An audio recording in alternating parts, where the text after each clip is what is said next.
तो दोस्तों, क्योंकि रिश्तों के भी रूप बदलते हैं कि आज के एपिसोड की शुरुआत होती है मिताली से, जो सीधे कार्तिक के ऑफिस पहुंचती है। वो उसके कैबिन के बाहर रुकती है, खुद पर थोड़ा सा परफ्यूम लगाती है और फिर मुस्कुराते हुए अंदर चली आती है। अंदर आते ही वो कार्तिक से पूछती है कि वो कैसा है, तो कार्तिक भी मुस्कुराकर कहता है कि वो बिल्कुल ठीक है। इसके बाद मिताली दिल्ली की मीटिंग के बारे में पूछती है। वो कहती है कि उसे पूरा यकीन है कि जब कार्तिक गया था तो मीटिंग भी जरूर अच्छी रही होगी। फिर मिताली कहती है कि दरअसल उसे कार्तिक से एक जरूरी बात करनी है। उसके पास कुछ बहुत अच्छे बिजनेस आइडियाज हैं जो वो उसके साथ शेयर करना चाहती है, लेकिन वो खुद को थोड़ा क्रिएटिव टाइप बताती है और कहती है कि ऑफिस के कैबिन में बैठकर उसके आइडियाज फ्लो नहीं करते, इसलिए अगर वे दोनों बाहर डिनर पर मिले तो आराम से उन आइडियाज पर बात कर सकते हैं। कार्तिक उसकी बात सुनकर बोलता है कि उसे उसके आइडियाज सुनने में कोई परेशानी नहीं है, बल्कि वो सुनना भी चाहता है, लेकिन आज रात उसके लिए ये पॉसिबल नहीं होगा। ये सुनकर मिताली पूछती है कि आखिर क्यों।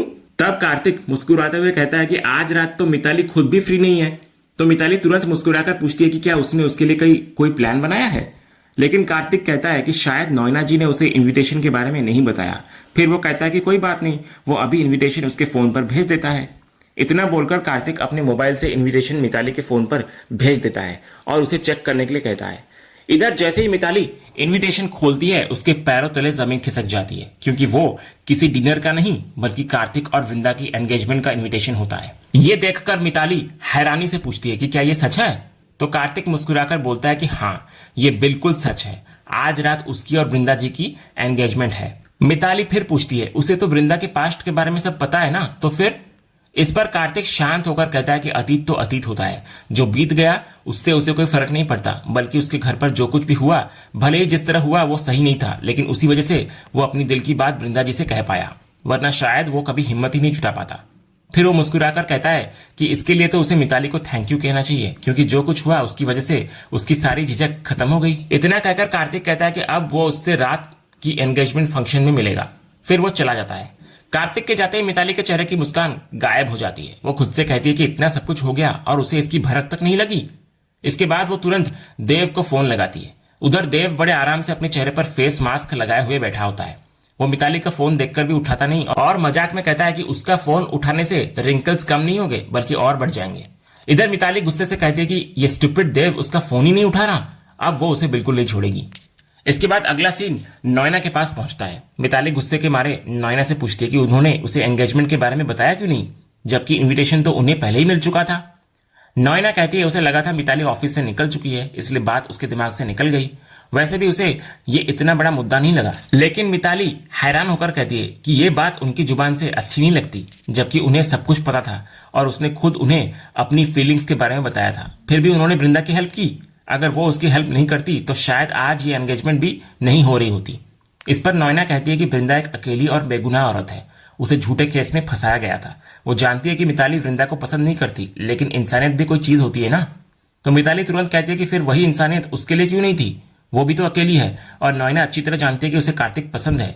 तब नोएना उससे सीधा सवाल करती है कि क्या कार्तिक भी उसको पसंद करता है। ये सवाल सुनते ही मिताली पूरी तरह खामोश नजर आती है, उसके पास इसका कोई जवाब नहीं होता। नोएना फिर प्यार से समझाती है कि वो उसकी फीलिंग्स समझती है, लेकिन वो क्यों ऐसे इंसान के पीछे खुद को तकलीफ देना चाहती है जो किसी और से प्यार करता है। मिताली भी अच्छी तरह जानती है कि कार्तिक के दिल में सिर्फ वृंदा है। तो मिताली नाराज होकर कहती है कि ये बिल्कुल अनफेयर है। नोएना आज भी उसके बारे में नहीं बल्कि किसी और के बारे में सोच रही है, लेकिन नोएना कहती है कि वो उसी के बारे में ही सोच रही है। वो सिर्फ उसे और ज्यादा हर्ट और ह्यूमिलेट होने से बचाना चाहती है। और सच तो यह है कि अगर वो वृंदा की हेल्प भी नहीं करती तब भी कार्तिक आखिरकार वृंदा के पास ही जाता।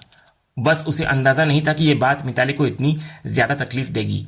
इसके बाद नोएना कहती है अगर वो चाहे तो दोनों एंगेजमेंट में न जाने का कोई बहाना बना सकते हैं, क्योंकि वहां जाकर कार्तिक और वृंदा को साथ देखकर उसे और ज्यादा दुख होगा। लेकिन मिताली कुछ पल सोचने के बाद कहती है कि नहीं, वे लोग एंगेजमेंट में जरूर जाएंगे। जो होना था वो हो चुका है और अब उसको बदला नहीं जा सकता। ऊपर से उनका बिजनेस अलायंस भी है जिसको इग्नोर नहीं किया जा सकता, इसलिए वहां जाना जरूरी है। फिर वो खुद को संभालते हुए कहती है कि वैसे भी वो कार्तिक को इतना भी पसंद नहीं करती कि इस बात से ज्यादा फर्क पड़े। नोएना एक बार फिर उससे पूछती है कि क्या वो सच में ठीक है। तो मिताली मुस्कुराकर सिर्फ यस कहती है और वहां से चली जाती है। लेकिन मिताली के जाते ही नोएना खुद से कहती है कि उसे समझ नहीं आ रहा कि मिताली सच में समझदारी से काम ले रही है या फिर उसके दिमाग में कोई नई चाल चल रही है। अगले सीन में हम वृंदा और कार्तिक की एंगेजमेंट सेरेमनी देखते हैं। पूरे घर में जश्न का माहौल होता है, हर तरफ सजावट, हंसी खुशी और मेहमानों की चहल पहल दिखाई दे रही होती है। इधर माधवी अपने चैनल के लिए लगातार ब्लॉग बना रही होती है। वो पूरे फंक्शन को कैमरा में रिकॉर्ड कर रही होती है और हर छोटी बड़ी खुशी को अपने व्यूअर्स के साथ शेयर करने में लगी होती है। उधर दूसरी तरफ वीरेन और हेमंत आपस में बात कर रहे होते हैं। वीरेन मुस्कुराते हुए कहता है कि उसे तो कभी विश्वास ही नहीं था कि कार्तिक शादी करने के लिए तैयार भी होगा। इस पर हेमंत भी मुस्कुराते हुए कहता है कि वो भी हमेशा यही सोचता था। फिर वो कहता है कि भगवान भी रिश्ते कितने अजीब तरीके से बनाते हैं। जब पहली बार वीरेन का परिवार उनके घर आया था तब वे किसी और लड़की को देखने आए थे, लेकिन पसंद किसी और को कर बैठे। शादी किसी और से होनी थी और अब आखिरकार शादी किसी और से होने जा रही है। इसके बाद हेमंत भावुक होकर कहता है कि लेकिन एक बात की उससे सबसे ज्यादा खुशी है कि वृंदा की लाइफ एक बार फिर से बसने जा रही है। वो उसके लिए बेटी जैसी है, इसलिए वो चाहता है कि कार्तिक हमेशा उसका ख्याल रखे, क्योंकि वृंदा उसके दिल का टुकड़ा है। ये सुनकर वीरेन तुरंत बोलता है कि अगर वृंदा उसकी बेटी है तो वो उसकी भी बेटी है। फिर वो पूरे विश्वास के साथ कहता है कि कार्तिक जैसा लड़का मिलना बहुत मुश्किल है। वो खुद से भी ज्यादा वृंदा का ख्याल रखेगा, इसलिए उसे किसी बात की चिंता करने की जरूरत नहीं है। इसी बीच माधवी की नजर अक्षय पर पड़ती है। वो उसको फोटो खिंचवाने के लिए बुलाती है, लेकिन अक्षय साफ मना करता है। माधवी भी हार मानने वालों में से नहीं होती। वो जबरदस्ती उसका हाथ पकड़ती है और उसको कार्तिक और वृंदा के पास ले जाकर खड़ा कर देती है। फिर हंसते हुए कहती है कि आप चुपचाप खड़े रहो। इसके बाद माधवी तीनों की एक साथ फोटो क्लिक करती है। उधर आरव के कुछ दोस्त भी फंक्शन में पहुंच जाते हैं। उनको देखते ही आरव खुशी के मारे कहता है कि उसे पहले से ही पता था कि वे लोग उसकी मौसी की एंगेजमेंट में जरूर आएंगे, लेकिन उसके दोस्त हंसते हुए कहते हैं कि वे एंगेजमेंट देखने नहीं आए हैं, वे तो सिर्फ ये देखने आए हैं कि उसका बेस्ट फ्रेंड एवी सच में यहाँ आता है या नहीं। ये बात सुनकर आरव एक पल के लिए बिल्कुल चुप नजर आता है। उसके पास कोई जवाब नहीं होता। फिर वो बात को पलटते हुए अपने दोस्तों को वृंदा और कार्तिक से मिलवाने ले जाता है। आरव अपने दोस्तों से बोलता है कि यही उसकी मौसी वृंदा है। इसके बाद उसके सभी दोस्त वृंदा और कार्तिक को एंगेजमेंट की बधाई देते हुए नजर आते हैं। इसी बीच नयना और मिताली भी फंक्शन में पहुंच जाती है। जैसे ही वृंदा की नजर मिताली पर पड़ती है, वो कुछ पल के लिए असहज हो जाती है। ये देखकर कार्तिक धीरे से वृंदा को बोलता है कि वो जानता है कि मिताली को देखकर उन्हें थोड़ा अनकंफर्टेबल महसूस हो रहा होगा, लेकिन उन्हें इन्वाइट करना जरूरी था। आखिर दोनों साथ में बिजनेस भी कर रहे हैं और वो उम्मीद करता है कि वृंदा उसकी मजबूरी को समझेंगी। कार्तिक आगे कहता है कि शायद अच्छा ही हुआ कि मिताली यहाँ आ गई, क्योंकि अब वो अपनी आंखों से देख लेगी कि वृंदा सच में खुश है। क्योंकि जिस तरह उसने उस दिन उसकी बेइज्जती की थी, शायद उसे लगा होगा कि वृंदा टूट जाएंगी, लेकिन ऐसा बिल्कुल नहीं हुआ। इसके बाद कार्तिक एक बार फिर उस दिन हुई घटना के लिए वृंदा से माफी मांगता है, लेकिन वृंदा मुस्कुराकर कहती है कि उन्हें बार बार सॉरी बोलने की कोई जरूरत नहीं है। वो समझती है कि कार्तिक और मिताली बिजनेस पार्टनर्स हैं, इसलिए उसको बुलाना बिल्कुल सही फैसला था। वो आगे कहती है कि वैसे भी ये छोटी छोटी बातें अपने दिल में वो नहीं रखती। ऊपर से हेमंत चाचू ने उन्हें बता दिया है कि नयना आंटी ने उसे जेल से बाहर निकालने में बहुत हेल्प की थी, इसलिए अब उसके मन में किसी के लिए कोई नाराजगी नहीं है। इतना कहने के बाद वृंदा कार्तिक से बोलती है कि वो अभी आती है और वहां से थोड़ी देर के लिए चली जाती है। कुछ दूर जाकर वो अकेली खड़ी हो जाती है। अचानक उसकी आंखें नम होने लगती है। वो फिर से अपने अतीत में खो जाती है। उसको अंगद की बातें याद आने लगती हैं। वो पल उसकी आंखों के सामने घूमता है जब अंगद ने उससे कहा था कि किसी भी रिश्ते को निभाने के लिए प्यार, भरोसा और दोस्ती तीनों का होना बहुत जरूरी है। उसे वो पल भी याद आता है जब अंगद ने उससे अपने प्यार का इजहार करते हुए कहा था कि वो उससे सच में प्यार करता है, बहुत। और फिर वृंदा का वो जवाब भी उसके कानों में गूंजने लगता है जब उसने भी अंगद को गले लगाकर कहा था कि वो भी उससे बहुत प्यार करती है। इसके बाद उसकी आंखों के सामने उनकी मंदिर वाली शादी की यादें ताजा हो जाती है। वो हर खूबसूरत पल फिर से जीने लगती है। लेकिन अगले ही पल उसकी यादों में कार्तिक का प्रपोजल सामने आता है, जब उसने उससे पूछा था शादी के लिए। अतीत और वर्तमान के बीच फंसी वृंदा पूरी तरह भावुक नजर आती है। उसको समझ नहीं आता कि उसका फैसला सही है या गलत। तभी मुन्नी और सलोनी की नजर उस पर पड़ जाती है। दोनों तुरंत उसके पास आती हैं। मुन्नी प्यार से पूछती है कि क्या सब ठीक है, तो वृंदा मुस्कुराने की कोशिश करते हुए कहती है कि वो बिल्कुल ठीक है। लेकिन मुन्नी तुरंत कहती है कि पिछले 10 सालों से वे उसे जानते हैं। उसके चेहरे को देखकर ही समझ आ जाता है कि वो अंदर से परेशान है। सलोनी भी कहती है कि साफ दिखाई दे रहा है कि कोई बात उसे अंदर ही अंदर परेशान कर रही है।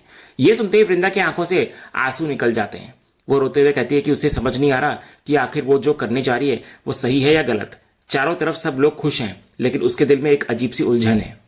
तो मुन्नी इस पर उसको समझाती है कि इसमें गलत क्या है, अपने बारे में सोचना कब से गलत हो गया। सबसे बड़ी बात यह है कि कार्तिक जी उसकी बहुत इज्जत करते हैं।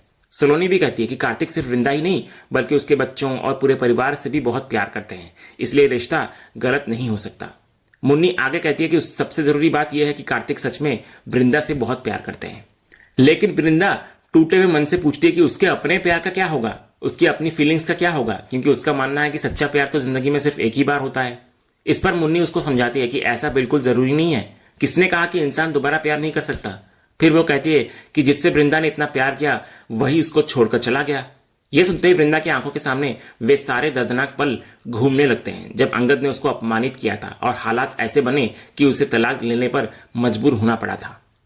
मुन्नी फिर कहती है कि पूरे 10 साल बीत चुके हैं, ऐसा एक भी दिन नहीं होगा जब वृंदा ने अंगद को याद ना किया हो। लेकिन अब समय आ गया है कि वो अपनी जिंदगी में आगे बढ़े और एक नई शुरुआत करे। आखिर वो कब तक बीते हुए कल का इंतजार करती रहेगी?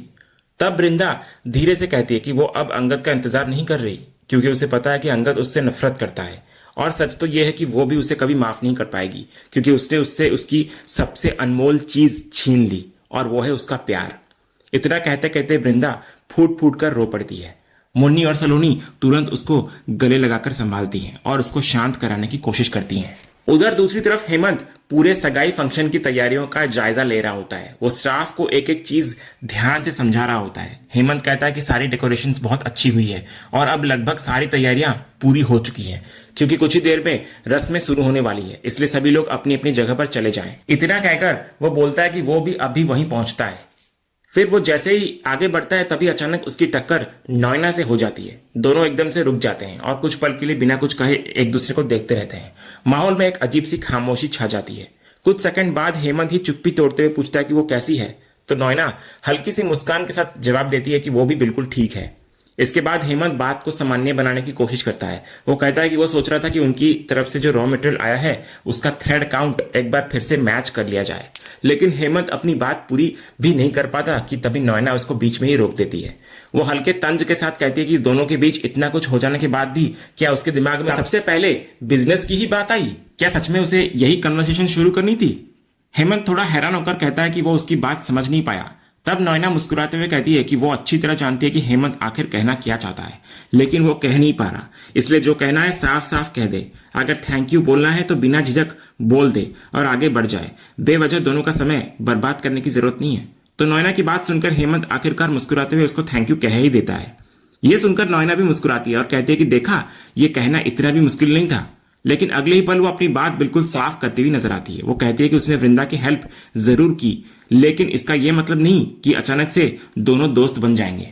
हेमंत भी तुरंत कहता है कि थैंक गॉड, और इस बार वाला थैंक यू सच में दिल से निकला है, वो कहता है। फिर वो कहता है कि सच कहे तो वो भी बिल्कुल यही सोच रहा था। उसे डर था कि कहीं नॉयना को ऐसा ना लगे कि उसने उसकी और वृंदा की हेल्प करके उन पर कोई एहसान किया है और बदले में वो भी किसी तरह का फेवर उम्मीद कर रही हो। लेकिन अब उसे खुशी है कि इस मामले में दोनों की सोच बिल्कुल एक जैसी है। इतने में वहां वीरेन पहुंचता है। वो दोनों को एक साथ देखकर हंसते हुए कहता है कि कमाल है, जब भी वो दोनों को साथ देखता है किसी न किसी बात में समानता जरूर मिल जाती है।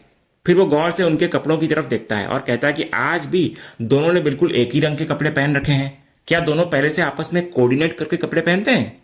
दरअसल उस दिन नॉयना ने सफेद रंग की साड़ी पहनी होती है, जबकि हेमंत ने भी सफेद रंग का कुर्ता पहन रखा होता है। इधर वीरेन मुस्कुराते हुए कहता है कि वजह चाहे जो भी हो, लेकिन दोनों साथ में बहुत अच्छे लग रहे हैं। लेकिन इससे पहले कि नॉयना कुछ कह पाती, हेमंत तुरंत बोल पड़ता है कि ये सब सिर्फ एक कोइंसिडेंस है और कुछ नहीं। फिर वो वीरेन से कहता है कि वैसे भी उसको सफेद रंग बिल्कुल पसंद नहीं है। इतना कहने के बाद वो जानबूझकर नॉयना की तरफ देखता है और दोबारा अंग्रेजी में कहता है कि I hate white colour. Hemant की ये बात सुनकर नॉयना उसके चेहरे की तरफ देखती रह जाती है, जबकि माहौल एक बार फिर हल्का सा असहज हो जाता है। और इसी सीन के साथ आज का यह एपिसोड यहीं पर खत्म होता है। तो दोस्तों, आपको क्या लगता है, क्या वृंदा सच में अपने पास्ट को भुलाकर कार्तिक के साथ नई लाइफ की शुरुआत कर पाएगी?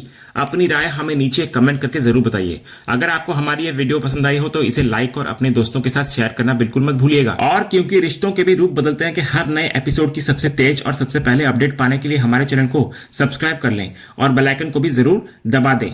मिलते हैं अगली वीडियो में, तब तक के लिए धन्यवाद।